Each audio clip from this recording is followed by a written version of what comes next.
Hey guys, so in this lesson, I'm going to show you guys how to kind of create some cool chain meal for your characters. So I already have like a base modules. I'm already working on a project, so I just figured out why not just create a short tutorial on how to create a chain meal. So let's get to it. So I already have a mesh I'm going to be using for that. So I'm going to be using this as for my chain meal. Right. So we have some good topology in there already. So I'm going to make a few variations for it. So let's make a duplicate of this first. So I'm going to duplicate this. Okay. Let's work with just this now. So to work with our chain mill or to bring out our chain mill in there, all you need to go to is to your geometry, turn on dynamic, turn on micropoly. All right. So we can choose from these options in here. So let's start with chain mill link. So select that. So right off the bat, you'll be getting something like so. So I've turned off the maxing in there.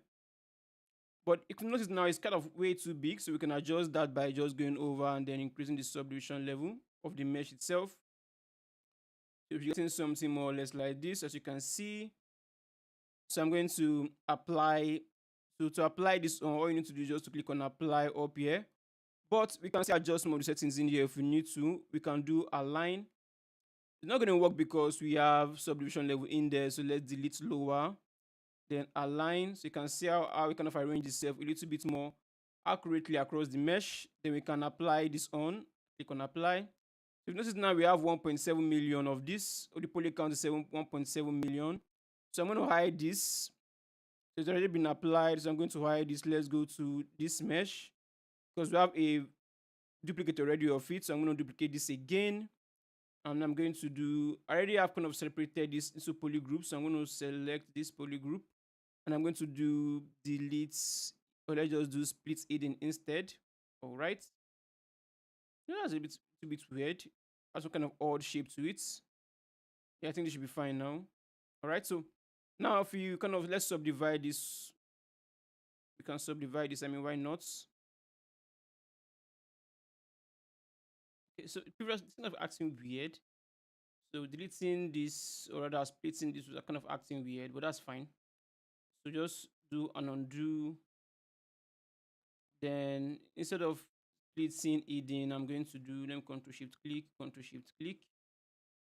Invert the selection. I'm going to do delete hidden instead. All right, so we'll do delete hidden instead. Okay. So I think yes, it should be fine. Let's just make some little adjustments in here. Yeah, so it won't really matter that much though, because we just want to just to show you guys how to actually use the tool. But let me just get something neat enough to work with. So I'm going to increase the subdivision level. I'll delete lower. Let's just work with this instead. So if we go back to dynamic subdiv, so initially you should be getting this at smooth of 2. So just take this down, then turn on micropoly. So there are various options we can use in here. Let's test run this. So if I clear, is any marks in here? There's no marks in there, but this is what we are left with. It's a bit odd. Let's try chain me 2, shift F. Okay, this is looking interesting. We can also kind of increase the scale if we need to. Let's say we can come here. The scale value for this is at 1. So we set this to 2. We're going to kind of scale this out. You can see, let me undo this. You can see the distance in there. If I move forward one step, you can see I kind of makes it a little bit thicker. So you can actually use this if you want to. Or let's say we don't want it to be too extreme. We can just do a value of 1.5. All right. Yeah, this is actually looking good. Then we can also try others also too. We have scales. It looks a bit odd. I think the one that works best would be one of these scale 2 or scale 3. So we try scale 2. You can see how we get interesting shaping in here. We can also align this to make it a little bit more accurate.